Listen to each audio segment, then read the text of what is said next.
A year before the song Unleash came out, talking about overcoming the pandemic and looking forward to a brighter tomorrow, we had the song About Us, which not only was a spiritual prologue in a lot of ways, released at the height of a lot of people's troubles, but also a love letter to the fans. This was a song that was released at a time when many people were struggling, a time when bands themselves were not able to play live and not able to connect to their fans in a way that would have been beneficial for both parties. But at this particular moment, the band decided to write this love letter to the fans that you would expect in the hands of a lesser group would just have been a stereotypical, hey, this is us doing us because let's remember why you love our band. No, Band-Maid decided to do something quite creative and a little bit risky and going for something that was much more original but ended up being beloved by fans anyway. Yes, they went for a song here that really captured the emotion of the time, much more nostalgic and introverted and talking about a feeling that wasn't so happy and rocking, but more instead felt like someone who was at home thinking inside their own head.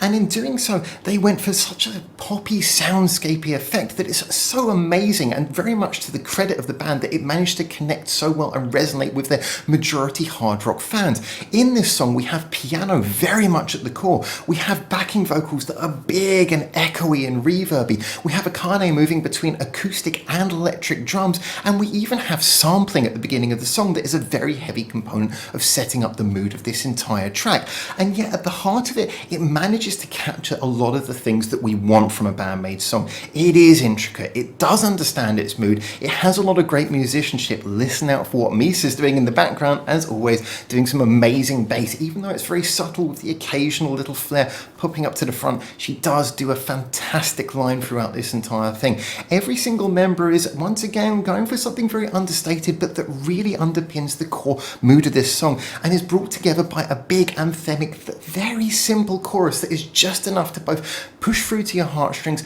but also at the same time feel anthemic in a way that brings together everyone, makes you feel united, makes you feel connected to the band despite the distance and lack of shows that were happening at the time. And along with that, there are some nice little cheeky bits like the sort of first phase pre-chorus guitar riff that Konami does, which is just so beautiful and has enough effects on it that it almost itself sounds like a sampled loop. This is a song full of little bits of ear candy for you to get into, and yet at the same time is quintessentially Band-Maid, is a beautiful love letter to the fans, and really demonstrates that this is not just a hard rock group. This is a group that understands that emotion and meaning has to come first in their songs. And whether it necessarily fits in with a playlist of other Band-Maid songs, I think that this is one that absolutely should be regularly gone back and listened to again.